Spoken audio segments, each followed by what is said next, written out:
জীবনে এরকম অনেক ঘটনা ঘটে যেটা অনেক সময় নিজের নিয়ন্ত্রণে থাকে না। যেমন আপনি ব্যবসায় অনেক লস করেছেন বা নানান কারণে জীবনে অনেক হেরে গেছেন, কিন্তু এখন কি করবেন? এটা একটা বিরাট প্রশ্ন। কি করব আমি? কোথায় যাব? কার কাছে যাব? কিভাবে আবার ঘুরে দাঁড়াবো?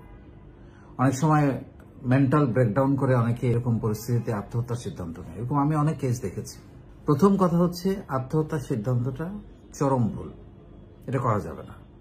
কারণ জীবনের যে কোনো অবস্থাতে এসে, যে কোনো খারাপ পরিস্থিতিতে এসেও আবার ঘুরে দাঁড়ানো যায়, এরকম লাখো হাজারো উদাহরণ আছে। সেটা আপনিও পারবেন। আর আপনি তো একা মরে গেলে হবে না। আপনার পরিবার, আপনার সন্তান, আপনার বাবা মা, তাদের কি হবে? এমনও তো হতে পারে যে আপনি বেঁচে থেকে এমন একটা নতুন জীবন পেলেন যে সারা পৃথিবী একদিন অবাক হয়ে যাবে আপনি এমন কিছু করে ফেলেছেন। সো এরকম পরিস্থিতিতে জীবনে অনেক ব্যবসা করতে গিয়ে লস করেছেন, বা কোনো ভুল সিদ্ধান্তের কারণে লস করেছেন, শেয়ার বাজারে লস, এরকম অনেক কিছু হয় আমাদের লাইফে।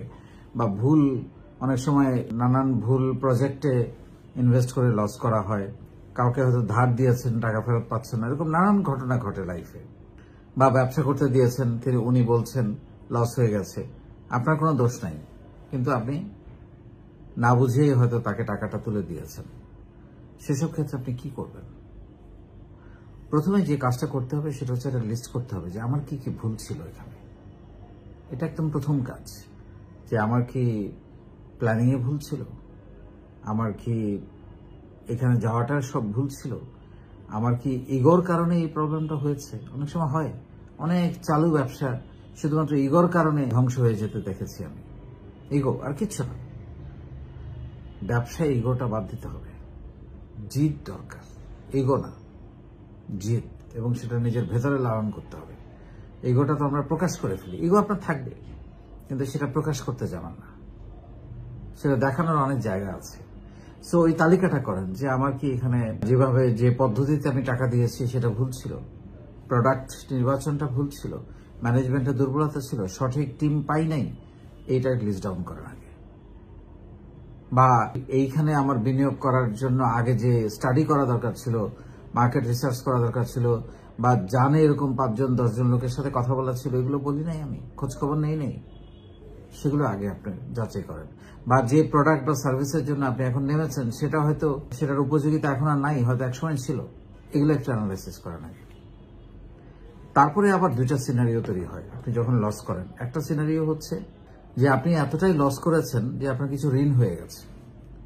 আর আরেকটা হচ্ছে আপনি একাই আপনার টাকা খুইয়েছেন, কোনো ঋণ নাই, মানে আপনি 0 পয়েন্টে আছেন।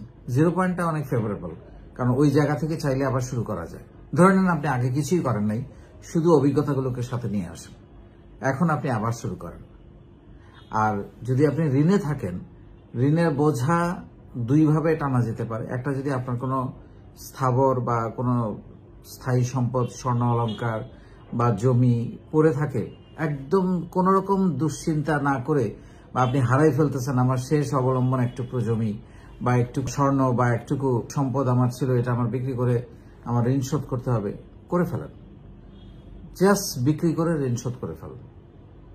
কারণ দুইটা টেনশন একসাথে নেওয়া যায় না। একটা তো লসের টেনশন, আবার আরেকটা হলো পাওনাদারের টেনশন। দুইটা টেনশন একসাথে নেওয়া যায় না। তখন আপনি আপনার জন্য যে কাজ করবেন, আগে আপনি জিরোতে আসেন, ওই ঋণটা শোধ করে আপনি জিরোতে এসে আবার নতুন করে শুরু করেন। আবার জমি হবে, আবার স্বর্ণ হবে, আবার আপনি যে সম্পদ হারিয়েছেন সেটা হবে একদিন। এটা নিয়ে সম্পদ, এটা কোনো বিষয় না। সম্পদ নিয়ে বেশি হাহাকার করলে তার সম্পদ থাকে না। সম্পদ হবে একদিন, আপনি না চাইলেও একদিন হয়ে যাবে। তাহলে এটা হলো একটা সিনারিও, জিরোতে এসে এবার আপনি আবার নতুন করে শুরু করেন। আপনি যদি শুরু না করেন, আপনি যদি চিন্তা করেন আমাকে দিয়ে ব্যবসা হবে না বা আমাকে দিয়ে এটা হবে না, হ্যাঁ, অনেক সময় আপনি সিকিউরড কোনো কাজেও যেতে পারেন যদি মনে করেন যে এটা দিয়ে আর হচ্ছে না। কিন্তু আমি মনে করি না হওয়ার কোনো কারণ নেই। একটা মানুষ চাইলে যে কোনো বয়সে, যে কোনো পরিস্থিতিতে আবার শুরু করতে পারে। সবার আগে চিন্তা করেন যে এই যে আপনি ভুল করলেন, লস করলেন, হারালেন, এর মধ্যে দিয়ে আপনি কি কি অভিজ্ঞতা অর্জন করেছেন সেটাকে চিন্তা করেন। আর আরেকটা জিনিস চিন্তা করেন যে আপনি কোন কাজটা ভালো পারেন। কোন কাজটা আপনার ভেতরে, হয়তো আপনি এতদিন যা করেছেন এখন হয়তো নতুন কিছু করবেন, সেটার সঙ্গে আপনার ভালো জানার, ভালো লাগার, আপনার একটু একটু করে জানা আছে সেই কাজটাকে যোগ করে হতে পারে।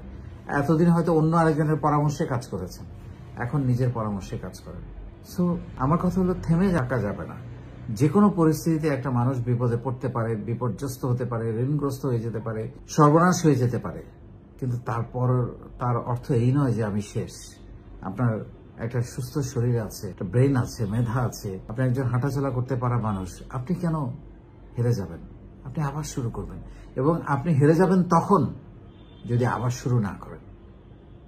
ওইটার চিন্তায় চিন্তায় আপনার দিন পার করতে থাকেন আর কোনো কিছু না করে, তখন আপনি হেরে যাবেন।